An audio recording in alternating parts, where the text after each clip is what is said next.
E a Madalena vai contar pra gente como foi que começou toda essa história, esse trabalho dela, já há quase 40 anos com paisagismo. Então, vamos começar pelo começo. Como foi a sua formação? Se a formação que você teve de arquiteto e urbanista foi suficiente para trabalhar na área de paisagismo?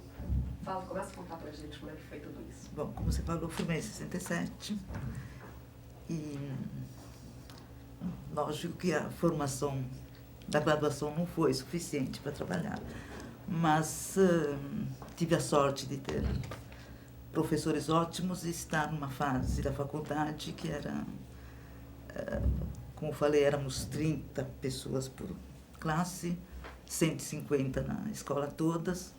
A gente funcionava naquele ateliê no fundo da Barro Velha, então tinha um contato muito legal com todo mundo, né? Fazia-se interdisciplinaridades direto, né?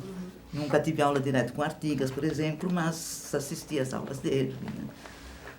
Que quando cheguei no 5º ano que ele dava aula, ele tinha sido casado. Em paisagismo, na faculdade eu não tive especial interesse, né? Era mais ligada ao urbanismo mesmo e a desenho industrial. Não tinha disciplina paisagismo? Não, tinha. Tinha, tá. Tinha, mas eu não lembro se foi no 3º e 4º ano ou só no 3º ano. Era um meio período por semana com o Cardoso. As aulas dele eram ótimas, mas eram umas aulas, para mim, meio abstratas. Não me marcou. Né? Aí, desde o 2º ano da faculdade, que eu trabalhava, tinha ateliê com outros colegas, inclusive mais velhos, já formados, né? E no 5º ano comecei a trabalhar com a Rosa Criança, num trabalho que me despertou meio, porque foi o plano de áreas verdes da cidade de São Paulo, na administração Faria Lima. Isso deve ter sido em 67, foi 67, 68, né? E continuei trabalhando com ela por quase 7 anos, ou mais, assim diretamente no escritório. E depois continuei tendo contato com ela, trabalhando em colaboração, porque eu tinha meu escritório, né? E a gente foi sócia na CRAF, e até hoje a gente tem relação de amizade, de trabalho, com ela, com o Luciano, com o Benê, com outras pessoas. Né? Você falou que na sua graduação o ensino de paisagismo foi só no 3º ano. Eu não sei se foi 3º e 4º. Enfim, mas era um semestre, meio período por semana. E como você complementou isso? Como você complementou a sua graduação, a sua formação de paisagista, de arquiteta paisagista? Fui trabalhando. Realmente no escritório da Rosa foi assim um banco de dados e de experiência, porque teve trabalhos tanto de projeto, detalhando o pergolado, etc., acompanhando obras, e trabalhos de planejamento urbano, de desenho industrial, de parques. Enquanto estava lá, ela pegou, mas geralmente eu trabalhei, participei bastante, que isso a Rosa é muito legal.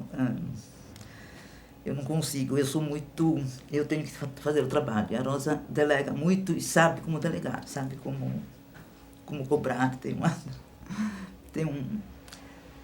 vamos dizer, o Interlagos do Sesc, o plano de Natal de São José dos Campos, planos urbanísticos para as cidades, para o Teiro das Águas lá também. Teve um plano para o centro de São José dos Campos, que foi um trabalho super legal, que foi só não foi implantado. E que mais? Isso foi adquirindo experiência, né? E aí você definiu que você gostava dessa área? Foi o gostava de paisagismo, tinha uma ligação muito forte com vegetação, com desenho, a gente tinha facilidade, né? E realmente me interessou muito essa parte de planejamento. Foi sem perceber, sem opção, vou fazer isso. Não teve. foi encaminhando, né? Quanto tempo você trabalhou com a Rosa? 7. Eu acho que foi, deixa eu ver, 67, aí fui para a Europa em 85, então 7 anos fiquei. Aí você se definiu mesmo, porque na escola não tinha te impressionado o paisagismo, né? Você falou que... Não, tinha aquele interesse, mas mas o fato de ter estava ido mais ligada trabalhar, a planejamento. ter ido Sim. trabalhar e feito esses projetos, você É. percebeu que era essa área que você queria E atuar? tem uma coisa também que eu gosto, eu não sou criativa, vamos dizer, de inventar. Eu sou mais de ir construindo as coisas. E a parte de planejamento, de planejamento ambiental, que se mexe com muitos fatores, é fascinante, né? Quer dizer, a vegetação tem uma razão de ter aquela vegetação naquele lugar por causa de geologia, por causa de clima, por causa de hidrologia. Então, isso era um assunto que me interessava, né? E que foi indo. E um pouco por causa da Rosa que eu tive os meus primeiros trabalhos particulares também, de maior porte. Depois que fiquei 2 anos na Itália, mais passeando e viajando e conhecendo coisas. Quer dizer, fui com bolsa de estudo, mas foi... Mas você foi estudar o quê? É que tá, eu tinha feito um pedido para paisagismo. Ainda quando cheguei lá, só tinha curso de arqueologia, de restauro, né? Aí eu fiz um curso livre na faculdade lá de paisagismo, mas era mais uma desculpa para viajar, para conhecer, assim. E depois você voltou, Depois voltei. e aí você fez o seu escritório?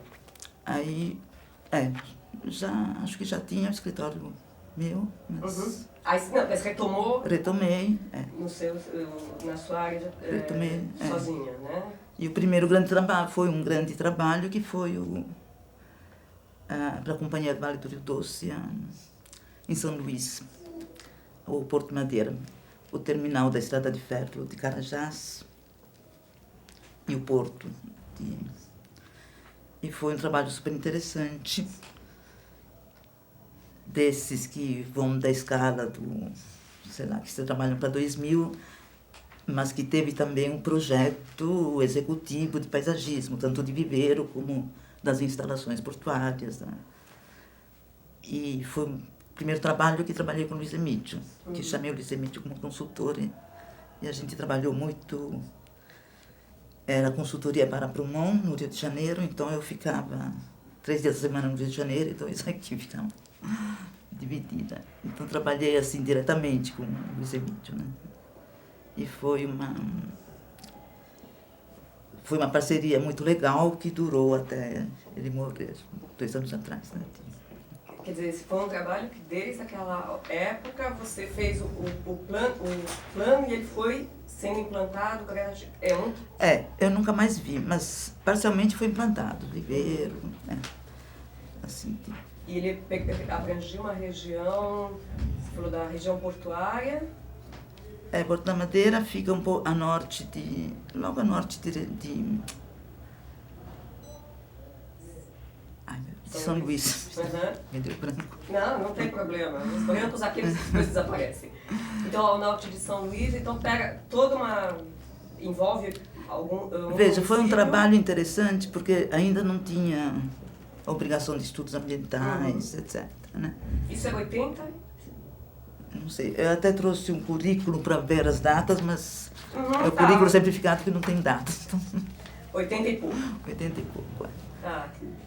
Mas como tinha financiamento, não sei se do Banco Mundial, eles exigiam um estudo ambiental, porque a ferrovia ainda não estava completamente implantada, mas estava em obras. E o terminal fizeram um puta estrago lá numa zona à beira-mar, aterraram praia. Era um horror, né? O pessoal não tinha a mínima, assim, Agora também não tem. Então eu fiz quase um estudo ambiental e de recuperação, né? Foi uma exigência do Banco Mundial. Isso numa escala grande, das áreas a recuperar, do destino, teve um zoneamento ambiental o que tinha sobrado, as áreas que deviam ser preservadas, que não. E também de paisagismo das instalações, que era um projeto da Promon. Né? Uhum. Por exemplo, para esse tipo de trabalhos, você citou o Luiz Emílio, mas você provavelmente trabalha com uma equipe interdisciplinar mais ampla. Ah, sim. Você sempre trabalha com... Uhum. Aí você que monta, com pessoas... que monta a equipe ou o teu contratante? Bom, quem coordena, né? Depende. Se é um trabalho que eu coordeno, eu chamo quem quero. Né? Se não, o contratante se eu vou, por exemplo, no SENEC, que estou fazendo os trabalhos para ele, mas já tem técnicos, né, de geologia, de geomorfologia, E aí, que aí você tem... geralmente o pessoal é legal. Né? É difícil que você brigue, né? Mas às vezes o pessoal tem que ter uma certa afinidade na equipe. Para as informações serem passadas, porque se você lê aqueles textos de pedologia, é um horror, né? Se você tem um contato com o técnico, é mais fácil, você entende melhor, você associa as coisas, né? Eu queria voltar um pouco, só para a gente lembrar do plano de áreas verdes de São Paulo, que você citou agora há pouco rapidamente. Queria que você falasse um pouco dessa experiência de trabalhar lá em 67, 8, com esse plano. Até porque em outras entrevistas aqui, outras pessoas já citaram. A Rosa deve ter falado com maior propriedade. Mas é legal... porque foi um trabalho que deu início, inclusive, ao DEPAV, que não tinha, né? A gente trabalhava no Manequinho Lopes e montou-se a primeira equipe de paisagistas na prefeitura, né? Mas o que eu fazia... como foi esse dia a dia? Como foi? Acho que é interessante. Era uma camelação, porque ficava... O trabalho era Miranda e a Rosa, que coordenava, e o Abron, e não lembro mais o nome, que fizeram uma parte de comunicação visual. E eu, Edith, que foi minha colega, era colega de turma, a gente mapeava e andamos São Paulo inteira, assim. No começo juntas, depois não dava tempo, divididas, né? Cada uma pegou um setor, né? Porque não tinha nem mapas. Para você ter uma ideia, a gente trabalhava em alguns lugares com uns croquis feitos à mãos que os entregadores de gás faziam. Tinham feito os caminhões que entregam gás. Não sei quem que teve essa ideia e conseguimos os mapinhas. A gente reconhecia as áreas, pena que naquela época não fotografamos e demarcávamos áreas públicas, isso não lembro quantos projetos de parques e praças foram feitos. Quer dizer, o plano, foi feito o projeto de algumas praças, muito mal executados, ficaram terríveis. Mas o plano hierarquizou as áreas verdes, onde tinha déficit, indicou lugares possíveis. Quer dizer, foi uma pena porque um pouquinho podia ter melhorado a situação agora. Na Zona Leste, por exemplo, não tinha ocupação de agora. Tinha muitos vazios, né? Podia ter tido um pouco um trabalho, mas o trabalho, a nível de planejamento, o trabalho não teve resultado nenhum. Só resultou em alguns projetos. E a criação que a Rosa e a criação do DEPAV. Aí, disso depois você foi para o escritório da Rosa, né? Você era do escritório da Rosa. Aí quando acabou o trabalho, vocês foram fazer os projetos. Fiquei no escritório dela. Bom, e você estava falando dos seus primeiros projetos, né? Você falou desse projeto de São Luís. E um outro que foi muito importante, e que foi com o Guedes. Trabalhei muitos anos com o Guedes. Eu gosto muito dele. Sei que com o gênio mas ele tem um rigor de projeto que eu acho muito legal e que me influenciou, talvez, assim. Que foi na cidade de Caraíba, na Caatinga, para mineração de cobre, né? E foi um trabalho exaustivo, que eu não participei do plano preliminar, mas foi a nível de projetos mesmo. Projeto dos passeios, parques, jardim de escola, jardim residenciais, foi assim.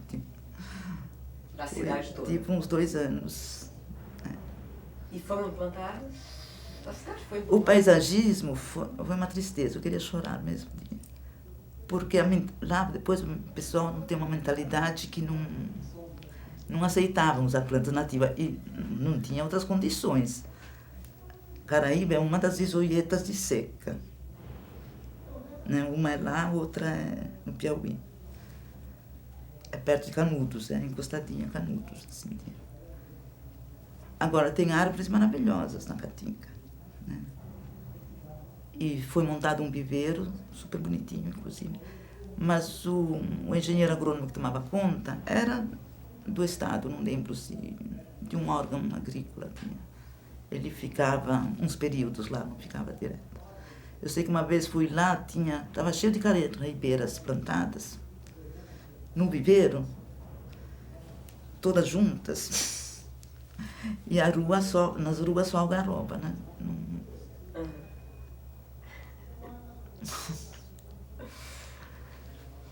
E que mais? Depois, então, você vai por essa linha de projetos sempre de áreas grandes, né? Não, Caraíba, veja, foi uma... Chega no projeto. Caraíba eram projetos, né? Uhum. Assim, projetos bem detalhados, inclusive, que nisso o Guedes tinha muito rigor. Assim. Uhum. Mas o paisagismo não foi implantado direito. Fiz 2 cidades com Guedes, Caraíba e Barcarena. Barcarena é da... acho que é o Brás, né? Não lembro direito dessas coisas. A noroeste de Belém.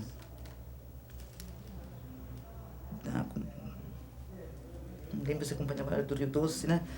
A da Brás, perto da... E esses projetos eram uma urbanização de uma cidade nova, feita pelo arquiteto, e você entrava como toda a parte de desenho de desenho urbano. Desde das ruas, praças, parques... As ruas eram definidas pelo plano urbanístico, né? Uhum. Nesse sentido. Mas aí, pisos, praças... Você participava desse projeto? Inclusive, em Barcarena, depois me chamaram para fazer... Barcarena fica... Dos 2 lados tem um furo que corta a cidadezinha, né? E o rio fica uns 6, 7 quilômetros de distância, 10 quilômetros. E o pessoal usava como praia. Aí fiz uma urbanização que era uma área de preservação, vamos dizer, que a gente no plano tinha considerado área de preservação. Mas fiz um plano, como o pessoal estava usando mal, né? Então fiz um plano de urbanização da praia, com decks, que foi simpático. E esse foi implantado? Deve ter sido, porque depois nunca mais. Não, Isso também faz uhum. mais de 20 anos. Né? Porque esse problema também do acompanhamento, né? Se a gente, se fosse dado após o projeto, a continuidade... se tivesse uma... Porque você, inclusive, uma garantia. se corrige, além de se esclarecer, se corrige em projetos, né? Algum equívoco de projeto, você consegue resolver ainda. E fale alguma coisa sobre a sua experiência com projetos de espaços públicos, por exemplo, parques e praças, as diferenças que você sente de trabalhar com o cliente privado, ou essa diferença entre o cliente privado e o cliente público, ainda mais recentemente, onde, enfim, isso se definiu mais intensamente, né? Os clientes privados fazem só poucas intervenções dessa, como Barcarena e etc. Mas assim, como é essa diferença entre o cliente privado e o cliente eu não sei bem te dizer assim. Eu tenho um problema com cliente particular, com dona de casa, mas assim, nessa escala, tá? Ok. Uhum. Fico um pouco irritada. Não, tudo bem assim, mas assim, só gosta de flor branca, tudo cheirosinho, né? Isso fica um pouco irritado, mas não é nessa escala que você está falando, né? Não, mas também pode ser, acho que porque na verdade não é direto com um órgão público que eu tenho tido contato, é com essas empresas de consultoria que trabalham para órgãos públicos ou para grandes empresas privadas, né? Então,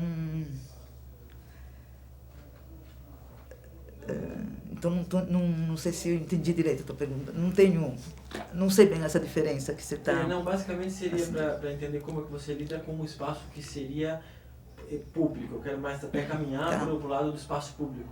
De lidar com essa definição de programa, que não é alguém que solicita, enfim... que você que na verdade você, de você certa que... forma, precisa compreender Sim. aquele bairro. Não, isso é maravilhoso, né? Uhum. Isso eu acho incrível. Teve um trabalho que eu fiz, que fiquei muito chateada que não foi implantado, foi aquele concurso do Parque Guarapiranga, que eu nunca gostei de participar em concurso, mas aí concurso de um parque, acho que estava sem trabalho, né, numa época, e foi muito legal. Justamente isso de você propor, ter toda a liberdade, porque com órgãos públicos também, não é sempre que você tem toda a liberdade de propor, você tem limitações, né? Ainda mais hoje em dia, né? Trabalhar para a DEPAV, assim, tem milhões de problemas, né? O pessoal regulamenta demais as coisas, né? Acaba restringindo a criatividade, acaba restringindo. Fiz um projeto para uma pracinha que eu tinha posto umas paineiras, não pode, porque as crianças podem se machucar, né? É um pouco ridículo isso, né? O mundo não Mas pensa voltando, porque isso entra um pouco nas escalas de trabalho também, né? Quando você fala parques, praças, né? No parque, na verdade, você tem tudo junto. Você tem espaços de uso concentrado, você tem os gradientes, você tem área de preservação permanente, geralmente, né? Um parque. Então, isso eu acho legal, porque eu acho que permite também uma leitura assim, de educação ambiental informal. Quer dizer, o projeto pode propiciar isso, né? O bom projeto. O espaço mais construído, que também a vegetação pode ser mais formal, e gradativamente o ambiente natural, né? Não era bem isso que você me perguntou, né? Mas eu acho que é interessante a gente ter esse retorno seu, você ter trabalhado muito com o cliente público. Em geral, a gente tem outros depoimentos, o contrário, as pessoas trabalharam mais com o cliente privado. E é interessante notar, eu perguntei justamente por isso, para a gente ter estabelecido uma diferença. E esse retorno seu de ser, como é trabalhar isso, de como você lida com essa liberdade que no fundo não é bem tanto. Não é liberdade, não acho que seja liberdade, né? Porque esse projeto do Guarapiranga foi legal porque o próprio embasamento físico, a situação da área, propiciava esses gradientes que eu estou falando, as áreas mais concentradas de usos, a passagem, as áreas de preservação permanente, que tinha áreas de declividade altas, o próprio desenho do terreno original sugeria isso, né? E o projeto que ganhou não foi. A solicitação era para um parque? Foi um concurso da Secretaria do Meio Ambiente para um parque ecológico. Para um parque ecológico. É o parque que foi implantado. Que é o parque do Guarapiranga? O Parque Ecológico do Guarapiranga, né? Mas fala mais desse projeto pra gente, assim, você fala que tem as diferentes, você partiu de uma escala de apropriação maior, conta um pouco mais dele, eu acho, detalhe um pouquinho mais. Eu não lembro nem a área, é muito grande, é grande o parque. E era parque ecológico, quer dizer, esse nome parque ecológico é sempre, veja, Parque Ecológico do Tietê, né? Que de ecológico não tem nada, né? Agora, não sei o que te falar, assim, descrevendo o projeto ou vendo o desenho, acho difícil fazer. Mas foi um trabalho que foi uma equipe legal, a Vanusa, que já morreu, tadinha, que trabalhava comigo, foi um urbanista, o Cláudio Buarque, teve participação tanto de engenheiro de tráfego, de botânico, de pessoal de fauna. Que mais? Eu pedi para o Guedes fazer os projetos, os estudos, né, das edificações. E o intuito era isso, de, através do projeto, ter uma leitura da paisagem. Quem frequentasse, não só o desenho, né, mas quem frequentasse, sentir, vamos dizer, tinha essa área mais consolidada, depois tinha jardins temáticos, que eu chamei aqui. Foi um estudo preliminar para concurso, foi detalhado, né? Mas que a ideia era juntar artistas plásticos, trabalhar com elementos naturais, com pedra, com madeira, criar situações de jardins específicos, de famílias específicas, assim, da flora brasileira, tudo, mas artificiais no sentido que eram tipo jardim botânico, que eram situações, né? E indo crescendo não, não diminuindo de intervenções, né? As áreas de preservação, que tinham um lugar com mata, uns grotões, com mata super alterada, né? Mas que possibilitavam tanto a recuperação como a melhoria, né? A área de Várzea é muito bonita, né? Tinha umas situações muito bonitas.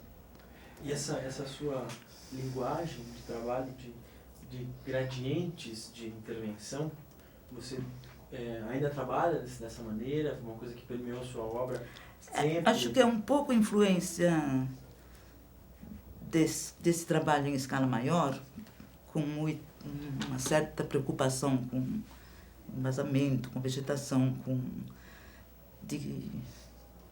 sei lá, com áreas frágeis, com situações. Você sempre tem, a não ser um terreno urbano, plano, etc., mas você sempre tem situações diferenciadas, né, num projeto maior, né? Mas como você falou, a linguagem da pessoa vivenciar a paisagem, eu não me lembro o termo que você usou agora há pouco, mas de estar lá, entender esse... Entender uma certa ordem. Isso. Eu não sei se é sonho meu, mas acho que... Não, mas acho que é legal. Enfim, uma linguagem que você está propondo, que quem sabe até use hoje ainda para esses lugares. Talvez. É um fio. Depende do projeto. Entendi. Né? Sei lá, pela escala de uma residência, você tem... Acho que não é isso, não tem isso, né? Mas também você tem uma coisa que um projeto pequeno, você tem uma coisa mais de detalhe. Você pode... Você tem um retorno do que você projetou quase imediato, ainda mais agora que você encontra árvores com porte, que você encontra... Né, 30 anos atrás era mais difícil, as plantinhas, mas agora você tem, né, um retorno mais fácil, né? E nesses seus trabalhos junto a essas grandes empresas de consultoria de engenharia, como o Senec, Temac, Proman, que trabalhos você destacaria? Né? Tem o do zoneamento socioambiental de Mato Grosso. Você quer falar um pouco desse trabalho? Só se vocês quiserem. Por quê? Não, posso falar.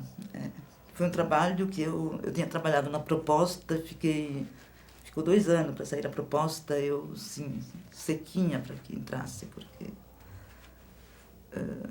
quer dizer, tem 1 milhão de quilômetros quadrados, né, do estado.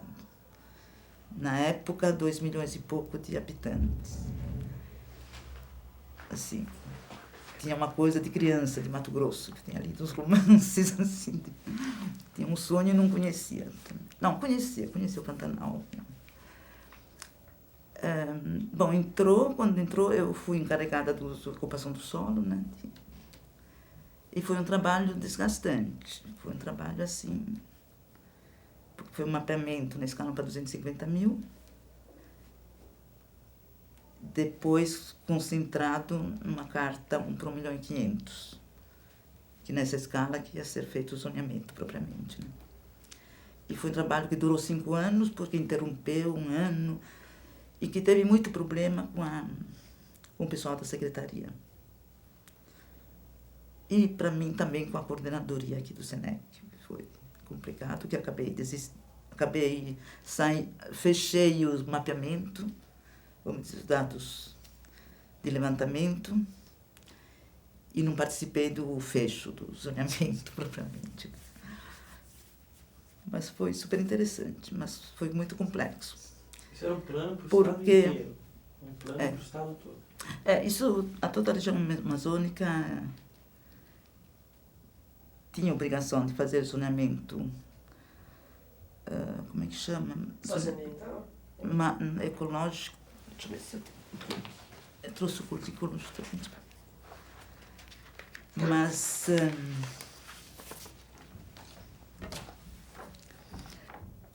a primeira planta que eu fiz, o primeiro produto era sobre dados secundários. Só para vocês terem uma ideia de como. E de uso e ocupação do solo, o que você tem de dado secundário? Nada, né? Você pode ter dados de produção por municípios, mas você não tem uma imagem, você não consegue representar num mapa, né? Então eu fiz um trabalho, assim, foi um trabalho horrível, assim, porque reduzi, a Secretaria de Meio Ambiente de lá estava fazendo um mapa de desmatamentos. Então eu consegui reproduzir 1,5 milhão por reduzindo o xerox, né? Para o estado inteiro, as áreas desmatadas. Associei os ambientes, que lá é uma zona de transição muito interessante, né, da floresta amazônica e Cerrado Sul. E associei aos municípios dados de produção, né, foram 2 mapas. Assim. E todo mundo ficou assustadíssimo quando viu o mapa inteiro com o desmatamento, né? Porque o pessoal não tinha associado os mapas para 250 mil de pedaços. Então, você realmente não tem mais um pedacinho do estado que seja intocado, a não ser as reservas indígenas, né? E agora que está aparecendo um pouco mais, né? E o pessoal não acreditava no que eu estava mostrando. Foi incrível.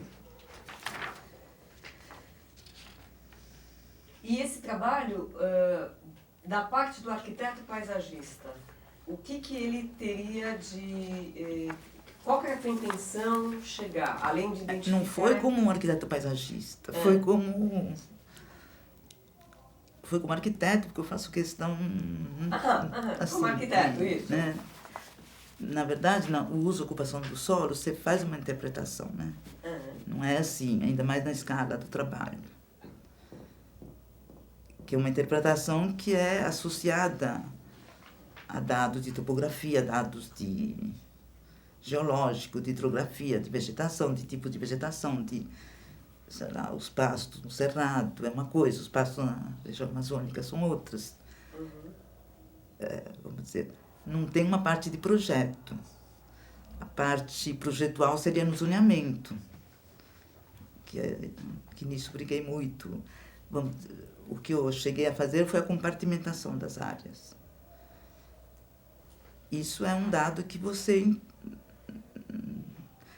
vamos dizer assim, não tem a parte criativa tanto no planejamento ambiental, porque, na verdade, você está sendo subsidiado por dados de clima, do meio ambiente. Você tem que se apoiar neles, né? Mas você tem que saber como aproveitá-los e como dirigir o zoneamento. Deu para entender? Sim. Queria achar o nome certo para pelo menos responder. Nessa linha de trabalhar com grandes áreas e planejamento ambiental, tem algum autor que tenha influenciado você mais? Você tenha lido mais, baseado mais, marcado? Não me pergunta nomes que eu tenho uma formação muito pouco teórica. Entendi. Quer dizer, leio, mas meio sem... Não tenho uma formação acadêmica mais restrita. Agora leio, vamos dizer, né? E pessoas como Assis, como Carlos Augusto, que trabalhei muito com ele. Ajudaram muito, né? Mas a obra de alguém que tenha, que você, mesmo que seja na área de desenho ou na área de planejamento ambiental, por exemplo, o Assis Absaber, você falou que é alguém que você está sempre lendo. Não é que estou sempre lendo. Ou É uma pessoa bastante. que, né, Entendi. Tem uma acompanha as obra- ideias. Entendi. Né? Tem várias pessoas. Esse de Mato Grosso foi em que década? Foi de 95 a 2000. Ah, recente. Foi 5 anos. Teve um projeto que você fez do planejamento, eu não sei como você chama esse projeto, para Fernando de Noronha. Você não quer falar? Já é mais antigo, né? Foi, bem anterior. Foi um trabalho super interessante.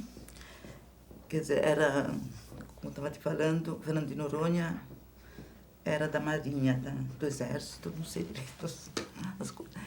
E eles queriam implantar um polo turístico lá. Então, a Hidroservice, que é do Maxud, que tem interesse na área hoteleira, e tinha uma equipe muito legal, inclusive, me chamou para fazer um zoneamento ambiental da ilha, para saber onde poder situar hotéis, né? E no meio desse trabalho, a ilha passou para o Estado, e os ambientalistas também, que era no comecinho do movimento dos ambientalistas, né? Mas começaram a reclamar que a ilha não devia virar um polo turístico de alto nível, porque os projetos previam dessalinização de água, coisas assim. O que posso falar, que não cheguei a fazer projeto, aí foi um zoneamento ambiental da ilha, que a parte marítima maravilhosa, mas a parte terrestre completamente detonada, né? Assim, isso não aparece nas fotos. Mas a ilha, vocês têm uma ideia, é um platô, né? O corpo da ilha, né? Com aqueles picos, tinha umas formações rochosas incríveis, como foi erupção, né? Uma ilha vulcânica. Tinha pedras diferentes, daquelas formas esquisitas, daquelas formas. Mas tinha situações que eu conhecia, porque tinha tido um trabalho geológico muito legal lá, do Almeida, um geólogo famoso aqui. Tinha formações que tinha nas fotos do trabalho dele e que tinham sido usadas para empréstimo, para as construções das casas. Foi isso. Assim, o trabalho foi legal, vendo as fotos, mas só foi um zoneamento das áreas passíveis de ocupação e das áreas que deviam ser preservadas, intocadas, as escarpas. E, bem ou mal, esse trabalho acabou subsidiando o zoneamento da ilha. Então, ele está sendo, o que você propôs está sendo seguido? Pelo que eu tinha visto na época, a Embrapa que fez, assim, depois. E era o mesmo desenho, assim, eram as mesmas manchas, as mesmas coisas. Eu não sei se agora teve alguma, mas acho que não, porque eu nunca mais ouvi. E também nunca mais voltei lá. Assim, porque o pessoal tacava fogo na ilha, né, por causa do presídio. Então tem uma eritrina lindíssima, assim, de flores laranja, eritrina velutina, se não me engano, assim. Mas era a única árvore mais... Porque mata não tinha mais. E tem processo Estão nas de erosão encostas. muito forte lá, né? Num dos lados, né? Erosão tem, eólica, acho que é normal. Né? Não, e tem encostas rochosas, assim, muito íngremes. A vegetação de influência marinha nas encostas é muito legal. Tem ipês brancos, tem assim, mil coisas nessas situações de encosta, né?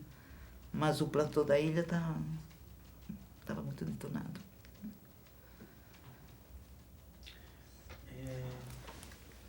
Vamos perguntar sobre os trabalhos envolvidos na CRAFT, Você conhece melhor, pergunte alguma coisa. Você podia falar para a gente? Uma pergunta antes, que eu me lembrei Então, agora. A gente lá no começo falou de você montar uma equipe interdisciplinar. Como é que você... quem que você chama em geral? Quem não, mas... Que profissionais você chama? Que você gosta de estar... Depende. Depende do trabalho. Né? Mas se for um trabalho, por exemplo, grande, de um planejamento, ou então cite 2 exemplos de trabalhos que você montou equipes diferenciadas. Não, geralmente assim, botânico, vamos dizer, para um estudo ambiental, para um estudo de impacto ambiental, você tem uma equipe obrigatória. Que isso... Estou mudando completamente de assunto, mas é um problema que o estudo ambiental e também com o DEPAB acontece, tanto Secretaria de Meio Ambiente do Estado, com o DEPAB acontece isso, você tem que seguir aquele roteiro. Independente se um trabalho desse tamanho, se é um trabalho... Assim, estou cansada de ler relatórios, que é o mesmo texto, geologia, quer dizer, geologia de uma região é aquela... Se é um trabalho que não interfere com a geologia, para que fazer? Mas num estudo de impacto ambiental, você tem obrigatoriamente que ter geólogo, geomorfólogo, pedólogo do meio físico.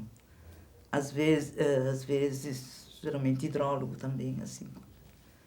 Se você, biótico, botânico, e pessoal de fauna. Do meio socioeconômico, arquiteto não precisa.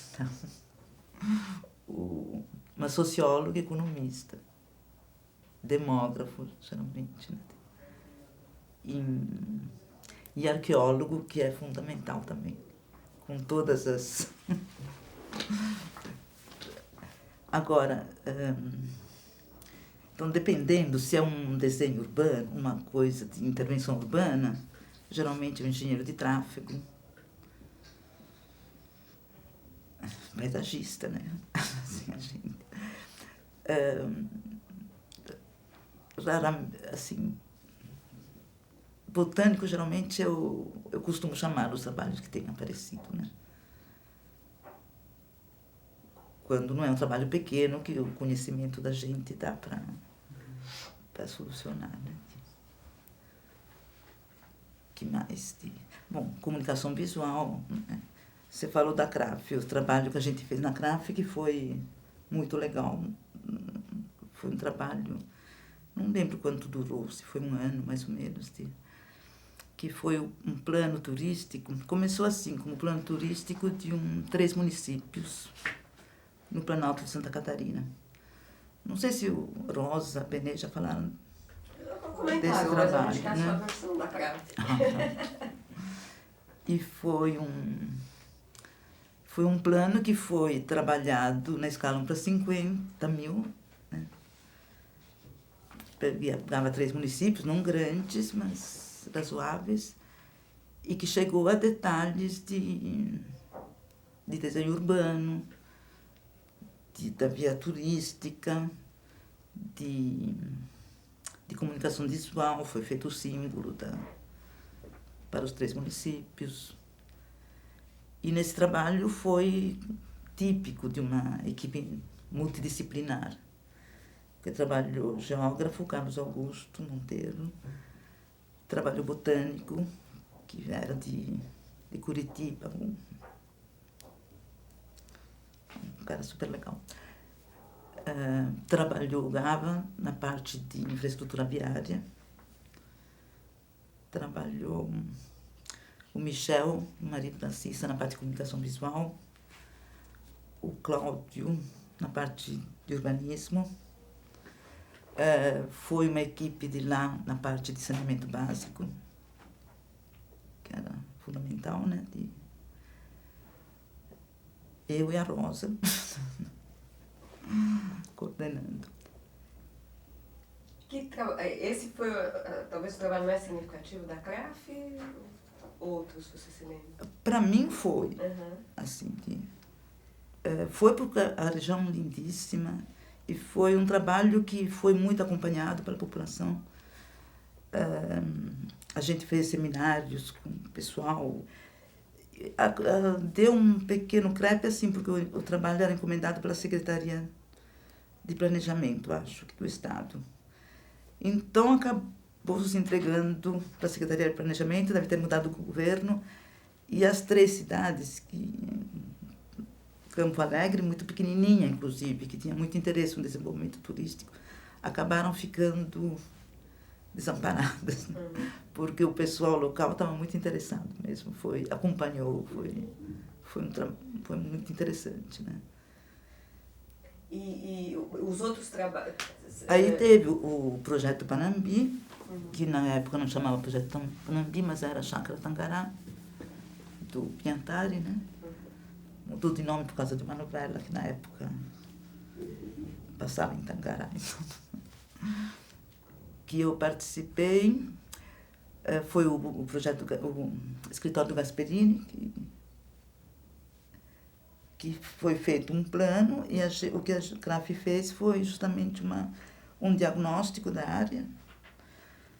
Fizemos um levantamento bastante exaustivo para a época, que agora o DEPAV pede levantamento árvore por árvore, naquela época não era pedido, mas a gente fez um levantamento muito detalhado da vegetação nativa para definir as áreas passíveis de ocupação e as áreas que foi criado o parque, que era uma compensação Naquela época não tinha estudo de impacto, quer dizer, tinha estudo de impacto, mas não tinha estudo de impacto de vizinhança. Mas acabou sendo feito um estudo de impacto, mas disso eu não participei. Mas foi da CRAF também, mas eu não participei diretamente. E que mais? A CRAF não, fez estudo de impacto para alguns empreendimentos, para um conjunto habitacional em Itu, um conjunto habitacional de interesse social, e para um conjunto assim, de um prédio de veraneio na represa, na Dom Pedro, Garatá, né? E que mais? Teve alguns outros trabalhos. O problema da CRAF é que a gente queria fazer um trabalho, então, esses consultores que eu citei eram pessoas legais, mas que não...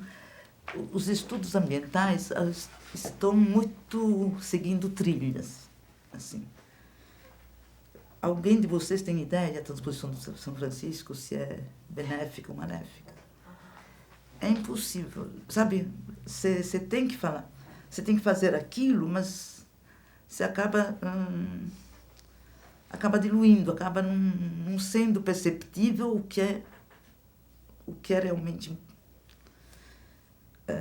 vamos dizer, acabei de fazer um estudo grande para o SENEC também, em Tocantins, né?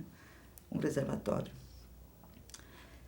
E realmente, um reservatório tem impactos, né?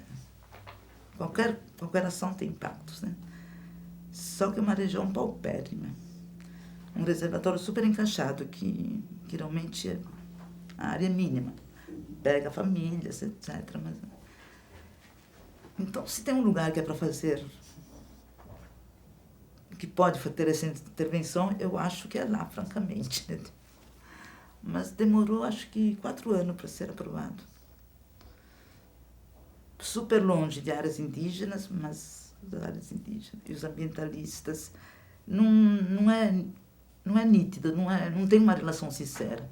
Não estou defendendo o empreendedor, porque geralmente eles são muito sacanas, assim. Traduz a palavra depois. Mas também é um problema, né? Mas sabe quando a discussão não é aberta, não é franca, não é... E os estudos ambientais que têm que seguir aquelas regras, acaba desperdendo a coisa. Você não pode falar, não, o impacto acontece nisso, sei lá, no povoado tal. Na vegetação é insignificante porque atinge uma área que não é... Não, imagina, você não pode falar isso. Porque você está falando uma blasfêmia. Então você tem que pôr que tem impacto na vegetação, né? Porque senão você é perseguido. E parece que tanto o pessoal da secretaria como os ambientalistas não acreditam na gente, né? E eu acho que tenho um orgulho de tentar ser sincera, né? Dentro das minhas limitações, mas do que eu sinto, do que eu percebo, do que... Agora, como você tinha colocado no início, os estudos de impacto ambiental acabaram sendo, quer dizer, são uma realidade, né? Eles Não, são deve exigidos. ser feito, eu defendo assim, completamente, né? E que passou a ter um nível de exigência cada vez maior. Só que você ainda acredita que eles são objeto de manipulação, ora por um lado, ora por outro. Não é bem objeto, às vezes a manipulação não é nem, não é por querer manipular, mas eles estão sendo feitos numa forma, tem que ter aqueles itens, tem que ter, que às vezes mascara. Às vezes mascara as coisas, vamos dizer. Você não consegue quantificar os impactos, se dá uma quantificação, todas aquelas coisas, alto, médio, baixo. Isso não quer dizer nada, né? Não. Tem também toda uma análise em função do que o local, como você falou no Tocantins. Tem Pode sim. ter um impacto alto, mas ali seria conveniente. É conveniente, porque... não, tem situações muito diferentes, né? Sim, e assim, cruzar com uma certa determinada situação social, né? Perante não, determinado o pessoal cenário. do DEPAV que exige que por uma... Às vezes é um mamãozinho que nasceu lá, mas tem mais de 5 centímetros de diâmetro, a pessoa tem que plantar 10, assim, fica essas regras muito... E depois vai plantar os 10 de qualquer jeito, em qualquer lugar, que não vai nem vingar, né? Eles também não têm o critério. Não, acho que tem que ter uma compensação, obviamente. Corta uma árvore na cidade, em São Paulo, acho que tem que ter uma compensação. Mas o pessoal está exagerando um pouquinho. Talvez as regras sejam, enfim, por serem regras, são regras que tem que definir uma quantidade ou tem que definir um ponto de limite. E talvez seja interessante uma análise não assim de o diâmetro da árvore foi cortado, enfim, mas o pessoal, se é um mamãozinho que nasceu ou um eucalipto, é a mesma coisa que ser um jatobá, uma muda de jatobá com 2 metros de altura, ou de jequitibá, que seja, é diferente do que... Não, isso um eucalipto, não percebe, do que um eucalipto, do que uma roeirinha que nasceu, né? Todas têm o valor delas, mas... Um pouco de bom senso. Um pouco de bom senso. Isso é bom, né? Então, com relação... Você acha assim que... Bom, você trabalhou em diferentes estados, com diferentes secretarias e órgãos públicos ligados à questão do meio ambiente. Você acha que tem diferença entre eles? Alguns estão mais... Porque, por exemplo, a gente estava conversando com o Chassel. O Chassel disse que lá no Rio, a SEMA, lá, tem uma conversa bastante boa. É bem diferente Chega do que aqui. Não, o que você acha? Você vê que são diferentes os estados? Tem estado que está melhor? Como é que você vê isso? Faz tempo que eu não tenho contato no Rio. Eu tive quando, lá para a Ilha de Boia. Geralmente eles são mais flexíveis. A impressão que tenho, que são mais flexíveis. Mas, por exemplo, em Mato Grosso, a gente teve muito problema. Por uma insegurança do pessoal técnico de lá. Que aí cobravam ao extremo. Então, não tinha um diálogo. Não acreditavam na gente. E era um pouco falta... Não é legal falar isso, mas era insegurança deles mesmo, assim. Você acha que talvez essa postura de muita restrição e de pouca flexibilidade pode favorecer o impacto? Porque, de certa forma, você não consegue aprovar nada. Às vezes sim, porque eu não tenho acompanhado direito, mas Mato Grosso está... E o zoneamento não está sendo... teve uma época que o MAD foi... Isso acho que 2 anos atrás, foi cobrado não sei se pelas queimadas, aí ele exigiu da secretaria que pusesse esse zoneamento para ser discutido e aprovado, né? Depois, nunca mais ouvi falar nada, né?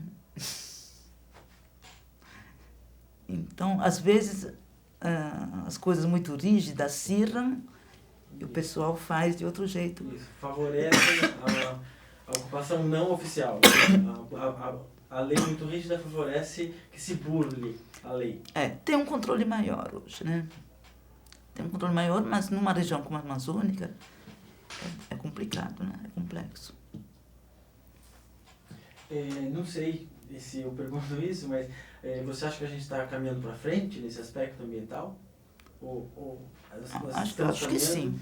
Acho que sim. Para trás não estamos, né? A sua visão é otimista? Sim.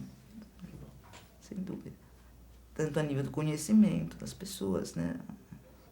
Depois com a internet, com as notícias, tem uma maior abrangência do conhecimento, né? Sem dúvida. E por você desenvolver o seu trabalho, você também sente que melhorou o grau de informação que você pode utilizar para o trabalho? Quer dizer, você tem mais sim, tem uma facilidade muito maior de ter as informações, né? Né? Se acessa o site o Google. O famoso. Que horror. É uma invasão de privaticidade. Mas a nível de informações é incrível. Só que tem um contraponto que o prazo dos trabalhos são cada vez menores, porque você recebe por internet um projeto, você tem que devolver tudo. Então você tem... Você perde, não estou falando a nível por causa do trabalho, mas a nível que às vezes o tempo é bom para você sedimentar as coisas, refletir, amadurecer, né? E isso está cada vez mais difícil. E no seu dia a dia, você trabalha com quem? Como é que funciona teu grupo, teu escritório? Como é que você trabalha? Mini escritório. Sou eu, a Denise e um estagiário. A Denise é arquiteta. Arquiteta. E Trabalho como você vê muito... também a formação do pessoal que trabalha com você, no estagiário? O estagiário não é nem estagiário, ele me pediu, é formado em gerenciamento ambiental, fez aquele curso do Senai de 2 anos. Uhum. Então está sendo uma experiência legal, porque... E como formação de mão de obra? Assim, mão de obra no bom sentido, né? A pessoa para trabalhar mesmo assim. Então, tanto a arquiteta como esse menino que você fala que foi formado nessa área, você sente que responde ao que você precisa, porque você trabalha com uma área muito específica e que dentro da faculdade de arquitetura, como você vê isso? Não, o menino é legal, tem uma cabeça boa, E a super formação? simpático. E tem como fez gerenciamento ambiental, tem uma formação mais ligada, vamos dizer, não me ajuda em projeto, mas em relatório, em elaboração de mapas, essas coisas, ele tem sido legal. E aí você faz também projetos? Faço, mas... bem menos. Bem menos. Faço, não vou atrás, vamos dizer, quando... Conhecido. Sim. E quando você... a gente normalmente vai costurando pelas perguntas, e hoje a gente está costurando bastante, né? Mas, enfim, já que você falou de projeto, vamos tentar, chegar nesse papo aqui. A gente nota uma clara transformação da estética contemporânea de uns tempos, de uns 20 anos para cá. Houve uma transformação grande nessa estética do projeto, da arquitetura e, consequentemente, da arquitetura paisagística. Como você se relaciona com isso? Quando você faz projeto, você bebe de alguma fonte? Você trabalha ainda segundo os seus ícones modernistas ou não? Fale um pouco sobre a sua atuação como projeto. Aí estamos falando de desenho mesmo, né? Como funciona isso no seu trabalho? Como é que eu falo? Eu sou meio tímida, assim, disso. Então eu vou um pouco tateando no projeto. Não tenho um traço Niemeyer, assim, né? Eu vou aos poucos. Agora, não sinto que tenha mudado o meu estilo, entre aspas, tá? O meu jeito de... E, assim, a gente, pela formação, a gente tem naturalmente um senso formal específico, né?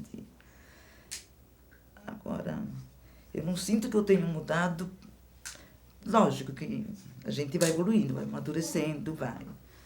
E a gente conhecendo projetos de outras pessoas, né? Vai absorvendo coisas, né? Mas esse estilo atualmente em moda muito formal, realmente eu não... Não te seduz? Não me seduz. Bom, nesse programa, uma das perguntas é um pouco a respeito disso, né? Sim, eu quis ligar. Essas é realmente uma coisa que eu acho, principalmente um projeto grande de desenho urbano, acho que tem que ser o mais limpo possível, tem que ser o mais discreto possível, não interferir na cidade, né? Ajudar a realçar a cidade. Já que você está falando, né, de como você vê a questão do projeto, quem que você acha que tem um trabalho que você gosta, assim, paisagismo, daqui, fora, paisagismo, desenho urbano, quem que você... Isso me pergunta... Não, bom, o trabalho sim, da Rosa, você do não está eliminando Chastel, outros. que é invejável. Não posso deixar de falar do... O Benê tem alguns problemas por causa desse rebuscamento dele. E o Luciano acho muito detalhista, mas acho... Muito? Detalhista, às vezes. Mas ele é uma graça também, né? Tem um projeto legal, assim, quer dizer, uma coisa que influenciou bem foi os projetos de Barcelona. Eu acho que foi uma experiência super positiva. Não a nível de serem copiados, mas foi uma experiência super legal, né? Acho que para o mundo inteiro e para cá também, né? No Rio de Janeiro, com todos os problemas das renovações urbanas que foram feitas, né? Mas dos projetos de Barcelona, fala mais um pouco do projeto de Barcelona que te, assim... Bom, teve uma renovação a nível de desenho, né? Uhum. Seguindo um pouco já do Lavalette, né? Às vezes com um formalismo um pouco forte demais, mas que foi muito interessante. Uhum. Assim, com relação ao plantio, a gente aqui na FAO, trabalhando com o aluno, da experiência que o pessoal faz aqui, até, de certa forma, uma herança que a Miranda deixou aqui nessa escola que se ensina, é de trabalhar a vegetação como um elemento de composição tridimensional do espaço. Então, a gente procura trazer para os alunos essa noção da construção do espaço com a vegetação, né? Planos, renques, maciços. Como você trabalha isso no teu projeto, especificamente com relação ao plantio? Você também bebe dessa fonte de trabalhar com maciços, Sim. com renques, com criação de espaço? Ou você tem Sim, acho que a vegetação é importante importante na formação de espaço em qualquer escala, né? Mas, digamos, agora, uma escala menor, no jardim, digamos, você está se projetando o tempo todo com a vegetação já ali, com a forma, às vezes não com a espécie, né? Mas com a forma, às vezes as coisas menores não, mas as árvores, né, os maciços de arbustos, etc., são definidos, né? A árvore é importante, né? Sei lá, IP, uma fechadinha é fundamental. Em vias públicas, eu acho uma judiação. São Paulo tinha poucos... Aliás, um trabalho interessante que fiz, que mais ou menos coordenei, porque o Benê e o Luciano também trabalharam, foi o levantamento da vegetação de São Paulo, né? Que foi legal na busca de situações paisagisticamente relevantes, urbanas, que infelizmente foram poucas, porque as grandes vias arborizadas, as mais prazerosas, é tipo Ana, é Pau-Ferro e a Cibipiru. Você não escapa, né? E Jacarandá, né? Você não escapa. Mas pelo menos tinha uma força, né?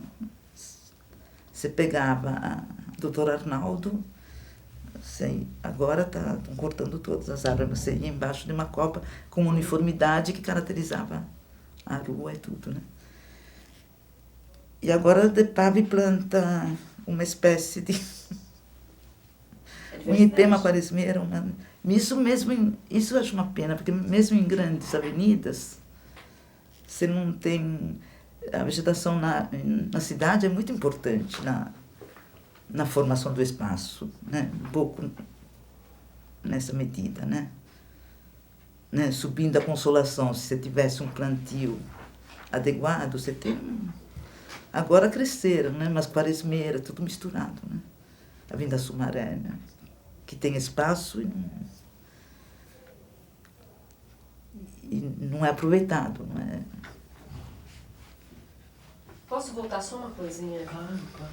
Que me ocorreu agora. Você citou alguns trabalhos e tal. Perguntar, Burle Marx teve alguma influência para você? Teve assim como... maravilhoso. Mas assim... Além de ser uma figura ótima, assim... Mas, por exemplo, você... Não como desenho, acho. Uhum. Né?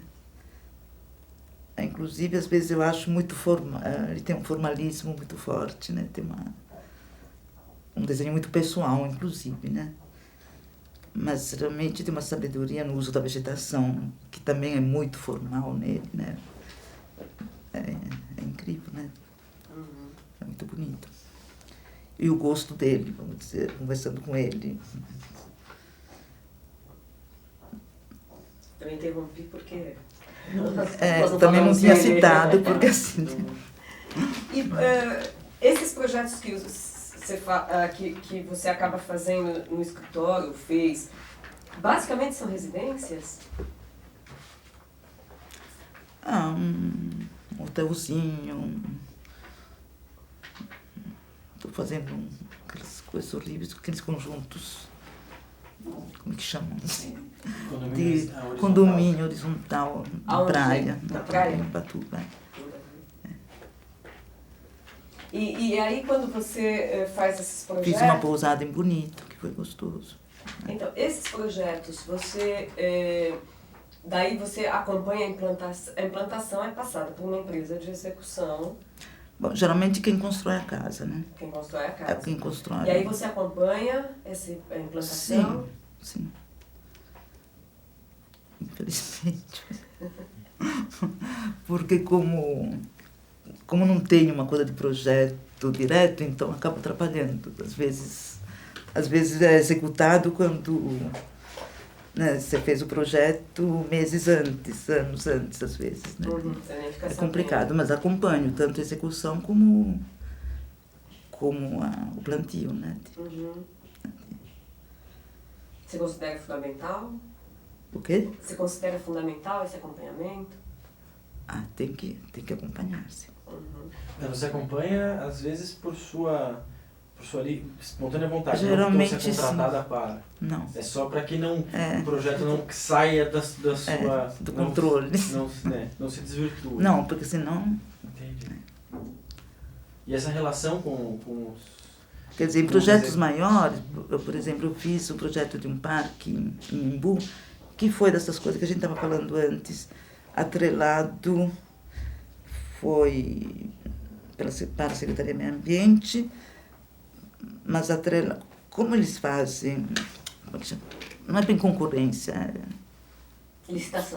licitação, né? Então é uma firma de construção que pega o projeto. Assim, inclusive já me aconteceu de licitação, acho que era para parque lá na Cantareira.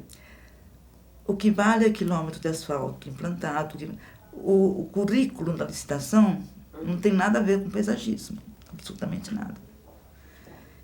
E o projeto está embutido nesse pacote de quem vai construir. Né? Então, comecei a falar isso porque, acho que por causa do plantio, né? Então, esse parque de Embu foi uma tristeza, porque acabou o dinheiro na metade das obras e o plantio, quer dizer, parque, você imagina a área verde, né? Era um prédio para uma antiga mineração. Então, era uma área muito complicada, né? Que devia ter um trabalho de reconstituição do solo, que devia ter um trabalho... E não foi feito nada disso. Quer dizer, a construtora fez lá as terraplanagens deles. Assim. Implantaram o parque, mas sem nada do projeto de vegetação. Né? No fim, você falou um monte de parque. Você fez muitos projetos de parque. Não, o que eu falei primeiro foi concorrência que eu não ganhei. Então, foi concorrência, não, foi concurso que eu não ganhei. Então, não vale. Mas esse tem esse do Embu, mas tem mais alguns também, não tem? Deve ter, assim. Bom, fiz em Caraíba, mas era uma coisa mais... Menor. Assim, era lindo. As pedras e os carros. E eu tenho a impressão que esse hábito do poder público de... por uma série de coisas de normalmente abrir mão do que assim, o plantio é a última etapa. Não é que abrem mão, e depois agora o pessoal realmente está cobrando mais, né? Mas veja, essa foi uma concorrência, uma licitação para a Secretaria de Meio Ambiente. Quer dizer, eles deviam ter uma preocupação com isso, né? Porque talvez não tenha visibilidade. Não, um parque na entrada da cidade. Não sei. Qual será o parque ecológico. Acho que... Não, um parque estadual, né? Não, eu estou falando isso porque o que eu sinto, eu fiz um trabalho sobre o espaço público há pouco, e o projeto de plantio, especificamente o de plantio, era a prioridade última, né? O projeto de obras civis, quadras, terraplenagem, isso acontece. O plantio é sempre relegado a uma instância muito pouco prioritária. Mesmo, agora melhorou um pouquinho, mas mesmo pisos, passeios, desenhos de calçada também é a última coisa, em obras sei lá, de corredores. Com a Marta mudou um pouquinho, né? Ela pegou um pouco o espírito Barcelona, né, nesses projetos, às vezes nem sempre felizes, mas acho que teve uma preocupação maior. Né, mas realmente é triste isso.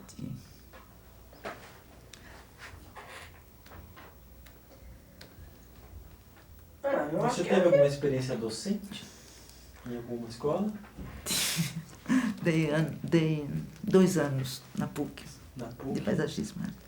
PUC de Campinas? É. E como foi essa experiência? Foi legal. Foi legal? Foi legal. Para mim foi legal. Para os alunos não sei. Mas foi legal porque me ajudou a... Como eu falei, eu sou muito pouco teórica, né? Então me ajudou um pouco a ordenar as coisas do planejamento para tentar passar a experiência profissional. Foi legal nesse sentido, que eu tinha uma experiência profissional grande, que o resto dos professores não tinha, né? Inclusive participei com a equipe lá de Campinas, L'Habitat, de 3 planos diretores que foram desenvolvidos no âmbito lá do L'Habitat. E por isso você deixou de dar aula? Porque eu estava substituindo a Célia. E ela voltou. A Célia... Calma aí. Acho que é isso. Quer falar mais alguma coisa? Contar mais de algum projeto? Não sei se tem um... Joia. Você quer perguntar? Não, eu ia falar só para você comentar alguma coisa do seu projeto, dos seus projetos mais recentes, para a gente conhecer, enfim. Então, Ou do mais recente? recente, o que eu fiz que foi interessante, mas também foi no âmbito do planejamento ambiental, que foi um estudo para o controle de enchente do Rio Piraí, que é no Rio de Janeiro, limite com São Paulo. Foi super interessante pelo assunto e pela situação, porque é o lugar, tem um represamento, de Piraí faz um represamento onde a água do Paraíba é transposta a água do Rio Piraíba e abastece a bacia do Guandu. E foi o projeto do Billings, é o meio espírito da Guarapiranga. Quer dizer, a transposição tem uma queda de uns 300, 400 metros, produz energia elétrica e essa água abastece a região metropolitana do Rio de Janeiro. Isso foi muito interessante pela situação, mas foi uma experiência um pouco triste pelos clientes, porque a Light, os clientes foram a Light. Porque esse reservatório de água transposta, o Rio Piraí secou a jusante. Assim, é um fiozinho, tem só descarga sanitária. E depois recebe os afluentes, mas são pouca coisa, né? E a área foi sendo ocupada, né? Então, na época de chuva, eles têm que abrir a barragem para... Aí sempre tem inundação em Piraí, em Barra do Piraí, né?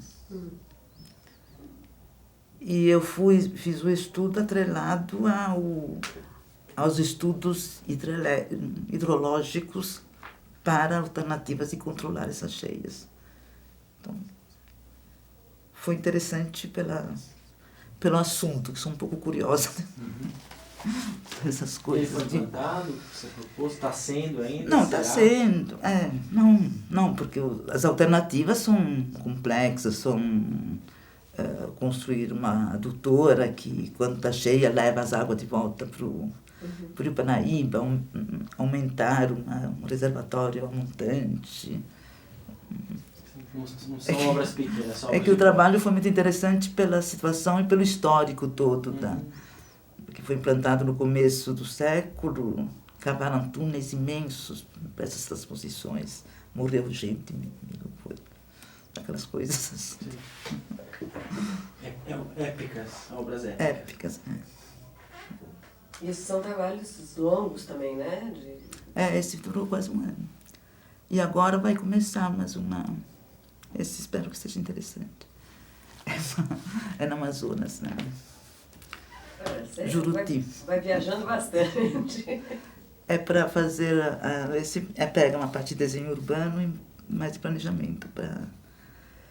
Quer dizer, em função também desses grandes empreendimentos. É uma mina de bauxita que vão implantar. Então, é uma readequação da cidade, com áreas de expansão, e da área do porto, em função do novo empreendimento. Interessante. É isso. Muito obrigado. Muito obrigada. Então, obrigada a vocês.